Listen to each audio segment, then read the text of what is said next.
বৈশাখের আগেই বাংলার বুকে হানা দেবে কাল বৈশাখী। কোথাও কোথাও 50 থেকে 60 কিলোমিটার বেগে বইতে পারে প্রবল ঘূর্ণিঝড়। কোথাও কোথাও বজ্র বিদ্যুৎ সহ শিলাবৃষ্টির আশঙ্কা রয়েছে। এ বিষয়ে কি বলছেন আবহাওয়া দপ্তর বিস্তারিত আজকের এই ভিডিওটিতে জানানো থাকবে। তো ভিডিওটিকে অবশ্যই না টেনে সম্পূর্ণ দেখবেন। আর আপনার এলাকার আবহাওয়ার লেটেস্ট খবর পেতে এক্ষুনি আমাদের চ্যানেলটিকে সাবস্ক্রাইব করুন। আর ফেসবুক থেকে দেখে থাকলে ভিডিওটিকে লাইক করে পেজটিকে ফলো করে রাখুন। তাহলে চলুন দেখে নেওয়া যাক কি বলছে আবহাওয়া দপ্তর। দক্ষিণবঙ্গের কলকাতা এবং তার সংলগ্ন এলাকায় সকাল থেকে তীব্র তাপপ্রবাহ শুরু হবে।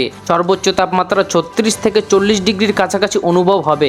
বাতাসে ভারী গোমট এক দম বন্ধ করা পরিস্থিতি তৈরি হবে।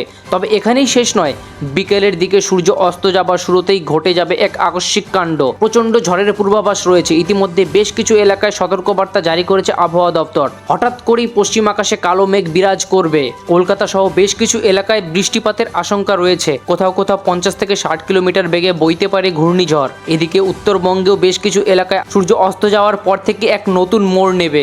ঘন্টায় 60 থেকে 70 কিলোমিটার বেগে বইতে পারে বাতাস ও ধুলো ঝড়। অপরদিকে ওপার বাংলা ঢাকা, চট্টগ্রাম, রাজশাহী, পাবনা, যশোর সেখানেও সকাল থেকে তাপমাত্রা খুবই বেশি থাকবে।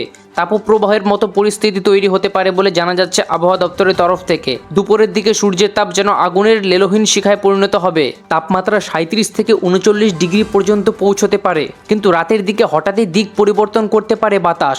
আকাশ জুড়ে নামতে পারে মৃত্যুর ঘনঘটা। কালবৈশাখীর প্রবল সম্ভাবনা রয়েছে। প্রবল বাতাস, বজ্রবিদ্যুৎ আর ধূলিঝড়। বাতাসের গতি হতে পারে 80 থেকে 100 কিলোমিটার প্রতি ঘন্টা, যা অনায়াসেই প্রচণ্ড ক্ষতিগ্রস্ত করতে পারে বিভিন্ন এলাকাকে।